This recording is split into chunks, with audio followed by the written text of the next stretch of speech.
Neil, we can see you coming down the ladder now. I'm at the foot of the ladder. The limb footbeds are only depressed in the surface about 1 or 2 inches. I'm going to step off the limb now. That's one small step for man,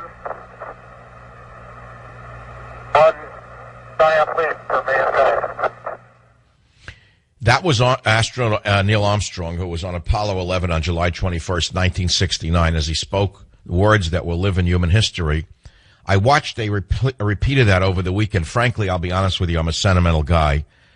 And I found myself choking up watching Neil Armstrong, looking at Houston, looking at the men in the Houston Space Center, looking at the intensity of the men in the human men inside the Space Center, listening to them, watching them, and realized that was the, I guess that was the height of America's prominence in the world. And look how far we've come, I thought last night, from Apollo 11 to Apocalypse Now under Barack Hussein Obama. I could not believe how far we have fallen from a nation that led the world in such travels to a nation that elected its first communist president who gutted NASA. Gutted NASA, killed the program that takes people to the moon. I don't know how many different ways I have to tell you what an unmitigated disaster Barack Obama has been for the United States in the 3.5 years of his phony reign. What is astonishing to me is what a bad job Mitt Romney is doing in articulating the danger this man has put us in. That's right. You heard me. Oh, I'm going to vote for Romney and Ryan because they're an alternative to the communist regime that we have in the White House.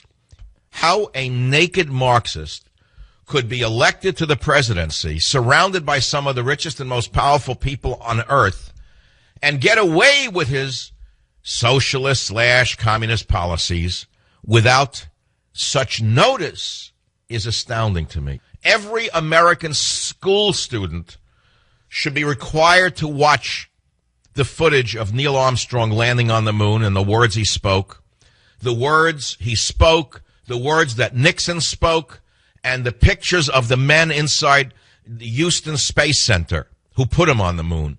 All those incredible technological geniuses inside the Houston Space Center. And now compare it to the America of today. Compare it to what we have descended to. Let this be the perigee of America. When we finally throw the Chicago gang out of the White House come November, let every American know that we finally went to the perigee of our existence.